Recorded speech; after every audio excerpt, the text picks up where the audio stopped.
I'm Dave Kluge with Football Guys, and I am here today to talk about a few players that you need to trade for in fantasy football right now if you're trying to win. If you have not already, be sure to subscribe to our YouTube page. You can find that right down below, youtube.com/footballguys. We're bringing you these short videos almost every single day in season, and we also have all of our full-length shows like the Audible, the Launchpad, the Mailbag Show, and so much more. youtube.com/footballguys. Be sure to subscribe there for some of the best fantasy football content that you are going to get in the industry.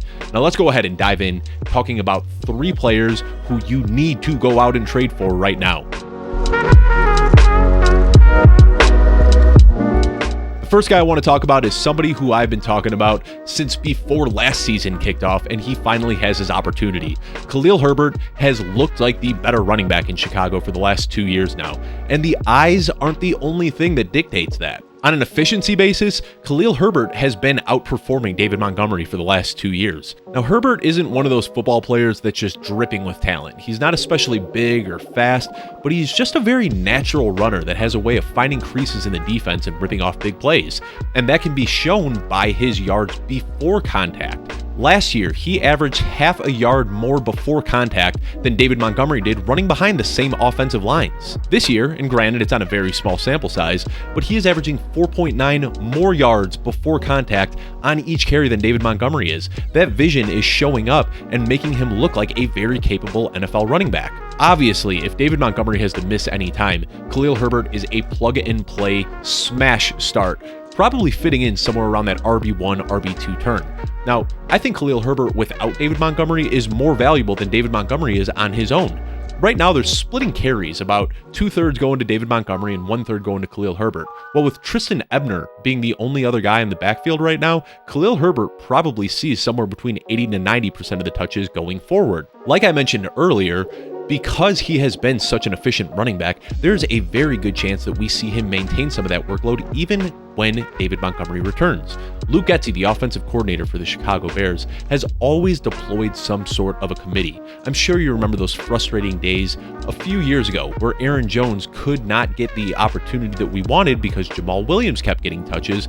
Well, I see a very similar situation here where Khalil Herbert will start to eat into David Montgomery's workload.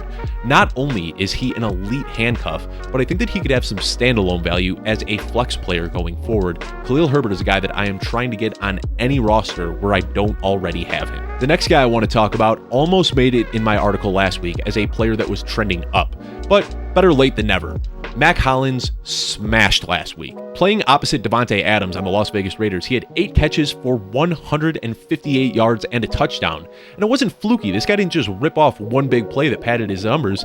He had a very, very good game. Now, some people want to make the argument that he is only producing because Hunter Renfrow was out, but I don't think that's the case whatsoever. You have to look schematically here, and I don't think that Hunter Renfrow is going to cap Mack Hollins' opportunities whatsoever. Hunter Renfrow plays out of the slot, and Mack Hollins over the last 2 weeks has taken 84.6 and 85.4% of his snaps out wide as he plays the X receiver role opposite of Davante Adams. In weeks 1 and 2, Mack Hollins saw 88 and 87% of his team snaps before seeing a whopping 97% last week. He almost did not come off the field. He is becoming a mainstay in the Raiders offense. There's no surprise that it is a crowded room in Las Vegas. You're looking at Davante Adams, Hunter Renfrow, Darren Waller, Josh Jacobs, and now we've got Mack Hollins in the mix as well. Because of that, I think there's still an opportunity to buy low on Mack Hollins. A lot of people right now are viewing him as a sell high, trying to get him off their rosters while they still can, but I think that you should be going out and trying to trade for Mack Hollins. If you can trade away an RB3 or an end of the bench wide receiver on your team and bring in Mack Hollins, I think that's a huge upgrade. This is a guy who is playing on a team that is currently 0-3. They are going to be playing from behind often, which is going to force them to throw the ball. Where teams are okay double and triple teaming Davante Adams, that is going to leave plenty of opportunities for Mack Hollins.